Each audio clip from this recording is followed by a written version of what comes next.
अमित के साथ संजय कुमार सिन्हा, न्यूज़ 18 रांची।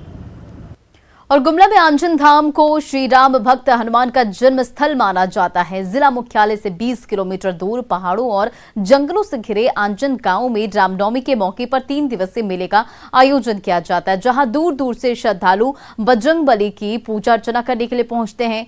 यहाँ की खासियत है कि यहाँ गाँव के पुजारी की ओर से आदिवासी रीति रिवाज से आराधना कराई जाती है। आंजन में शिव पूजा की परंपरा प्राचीन है और यहाँ अभी भी उस जमाने के 100 से अधिक शिवलिंग और दर्जनों तालाब मौजूद हैं।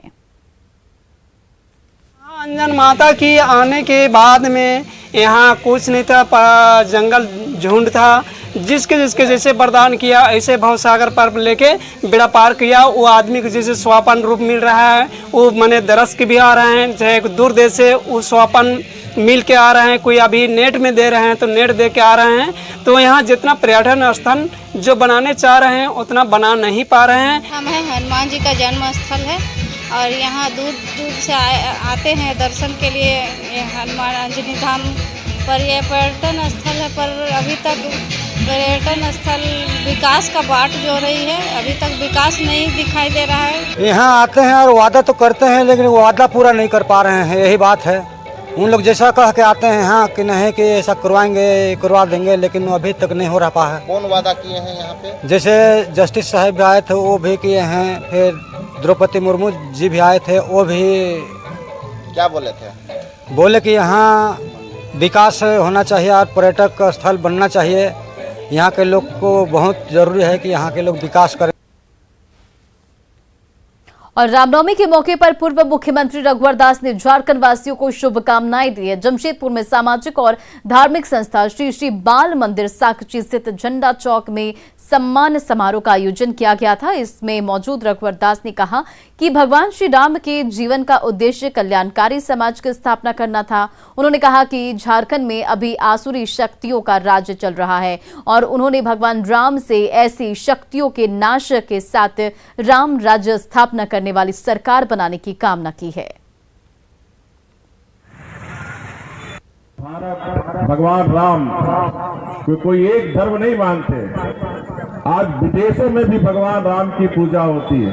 तो ऐसे रामनवमी के अवसर पर आप सबको ढेर सारी शुभकामनाएं देते हुए, ये राज्य में भी अभी असुर शक्ति का राज चल रहा है, तो भगवान राम से मैंने आराधना की है कि जल्द से जल्द इस राज्य में जो असुरी शक्ति का राज चल रहा है, जिससे जनता आज पानी पी कर कोस रहे, ऐसी असुरी शक्ति का नाश हो और फिर से यहाँ राम राज की स्थापना करने वाली सरकार बने। ये भगवान राम से मैंने आराधना की। बोकारो में शिक्षा मंत्री जगन्नाथ महतो ने रामनवमी के मौके पर अपने पैतृक गांव अलारगो में भगवान बजरंगबली की पूजा अर्चना की और इस मौके पर उनके परिवार के साथ कई लोग भी मौजूद थे, गांव के भी लोग मौजूद थे। कोरोना बीमारी से उबरने के बाद जगन्नाथ महतो ने इसे अपना पुनर्जन्म बताया और भगवान के आशीर्वाद से एक बार फिर घर में महावीरी ध्वजा स्थापित करने का अवसर मिलने पर उन्होंने खुशी जताई। उन्होंने पूरे प्रदेश के लोगों के लिए सुख समृद्धि की कामना की है।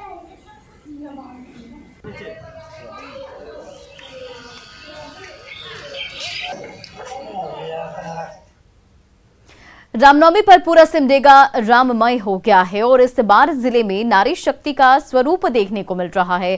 चैत्र नवरात्र में इस बार झांकी में नारी स्वरूपा आदि शक्ति के मां दुर्गा और मां काली के स्वरूप का प्रदर्शन किया गया और वहीं राम दरबार के नाट्य मंचन ने दर्शकों का मन मोह लिया। इस बार अखाड़ा में सिमडेगा की बेटियों का प्रदर्शन सबसे अनोखा रहा, जहां सिमडेगा के बरपानी की बेटियों ने अपने शस्त्र कला से लोगों को दांतों तले उंगली दबाने पर मजबूर कर दिया और साथ ही नारी शक्ति की श्रेष्ठता एक बार फिर साबित की।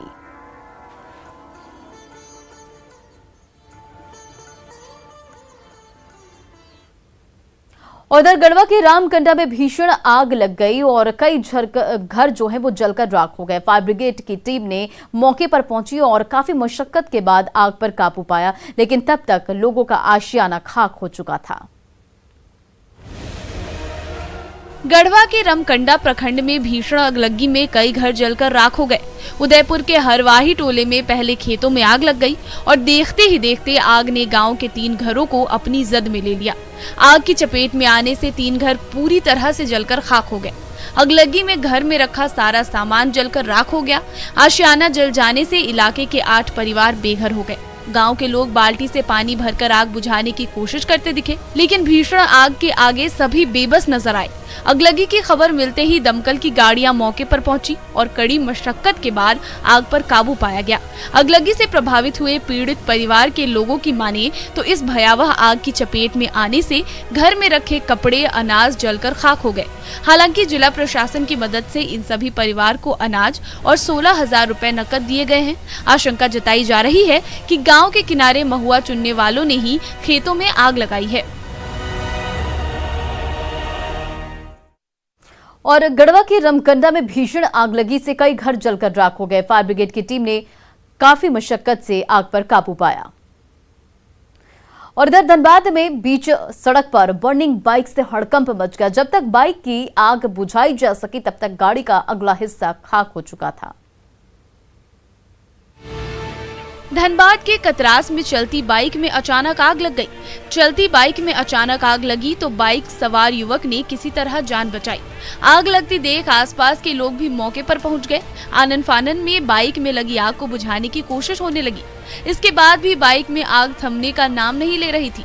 बाइक धू धू कर जलने लगी।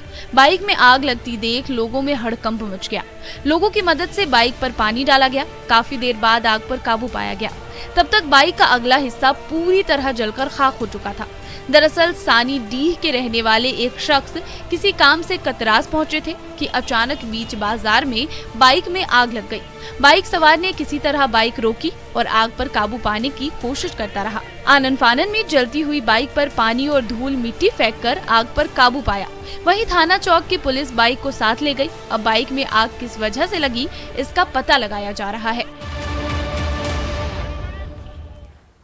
गुड डे इंटरसिटी एक्सप्रेस के उद्घाटन में शामिल होने आए मंत्री चंपई सोरेन से मुलाकात करने के लिए सैकड़ों की संख्या में पोषण सखियां सड़कों पर उतरी। हालांकि पोषण सखियों को देख चंपई सोरेन ने गाड़ी नहीं रोकी और महिलाएं पुलिस बैरिकेड के पीछे ही खड़ी रह गई।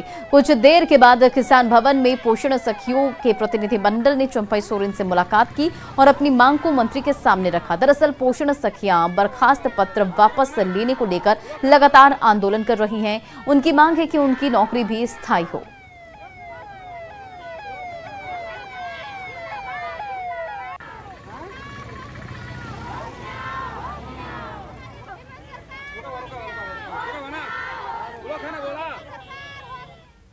और चलिए अब देखते हैं झारखंड